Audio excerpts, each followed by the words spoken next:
Hey, this video is just going to be a rant. I have had it up to here with this therapy dog nonsense. Therapy dog FAQs. Have a question? Yeah, I've got a question. Pretty sure you don't have the answer though. Why does nobody seem to care about those who are anxious around dogs, who have a fear of dogs, who have symptoms of PTSD that are triggered by the very sight of dogs, who have allergies to dogs? Program participants reap the therapeutic benefits of unconditional companionship of a four-legged friend. So you have to participate in a program when you are in a long-term care facility or a mental health facility. Are you telling me that only the program participants see the dogs? When you're in a school, you're not going to see the dog? Or if you're in a library or a hospital or wherever, you're not going to see the dog unless you've signed up for this program, this therapy dog program. You are going to see the dog walking down the hallway, going to the room where they're going to have the therapy session. Unless you stay locked in your room, there's no way to avoid seeing the dog. Not everybody wants to see a ball sack on display or a penis sticking out. Not everybody is comfortable. You don't even have to be afraid of dogs. You can just be disgusted by dogs to have a strong visceral reaction, a negative reaction. It's like, well, there goes that dog that has no underwear on, that doesn't wash its anus with soap, but licks its anus and then plants it down onto the floor where I have to walk. If we saw a human being doing this, anyone in their right mind would be bothered. There are people who are in their right minds when it comes to dogs, myself and many others. I speak out about it, but many don't. I will share a link with you below. 1 in 20 people suffer from a crippling fear of dogs. Many, many more are uncomfortable around them. They might not be crippled by fear, but they are anxious. Seeing the dog stresses them out because they are aware that all dogs, no matter how well trained, are unpredictable, remorseless, bloodthirsty predators.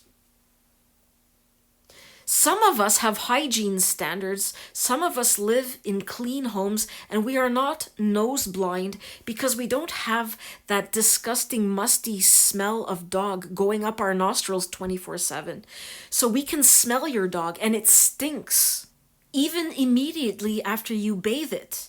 It just smells like you've sprayed perfume on a giant turd.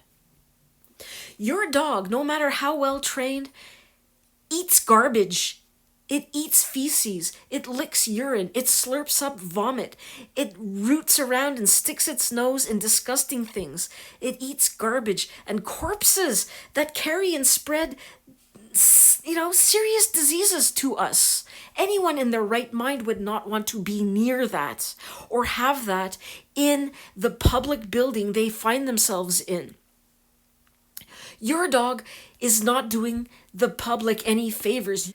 You may think that your wonderful therapy dog is doing the public some sort of service, that you're giving this great gift to the members of your community by dragging it into these community buildings. You are not. Sure, there are some dog worshippers that are going to be thrilled to see your dog, and they will be filled with feelings of comfort and joy and whatever. But there is a significant percentage of the population for which this is not true, for which the opposite is true. I don't know exactly how many people have PTSD due to being attacked by a dog themselves or due to witnessing a dog attack, but that number is significant. When you think that dogs are the cause of 28,000 plus reconstructive surgeries in the United States alone per year. That's a lot of traumatized people that were attacked by dogs that do not want to see your dog walking down the hallway or sitting in the library where you are? Why is this not being acknowledged? Why does nobody seem to talk about the 15% of people who are allergic to dogs? Some of these people have severe reactions that can be life-threatening.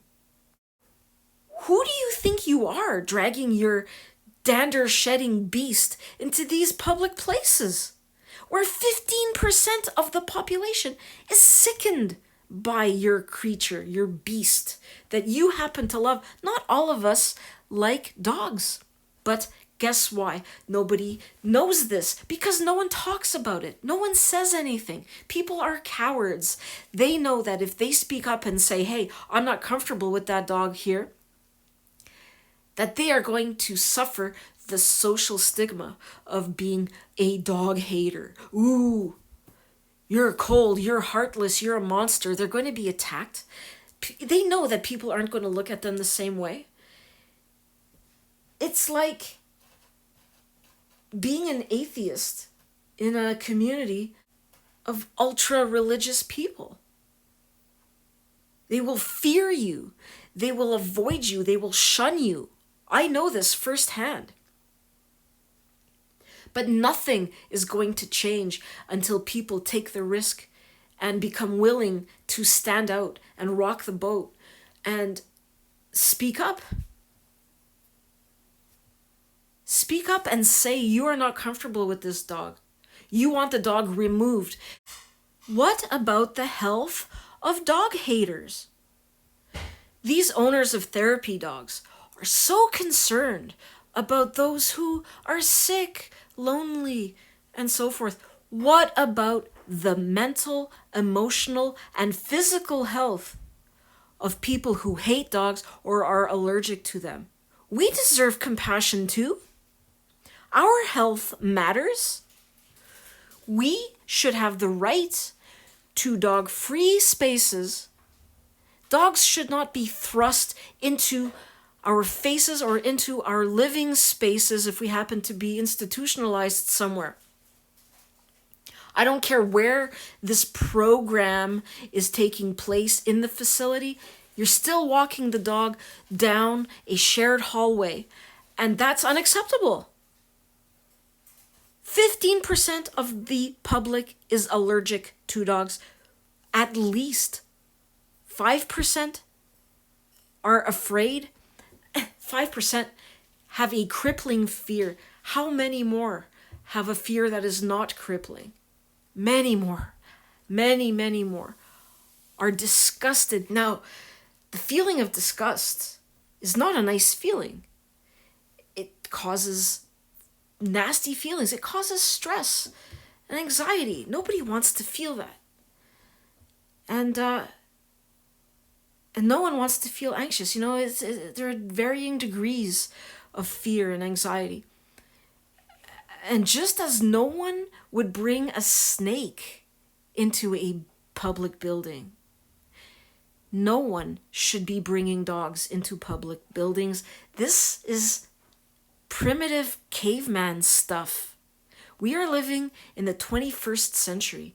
There are many, many other ways to derive therapeutic benefits. Art, music, meditation, yoga, the list goes on and on and on.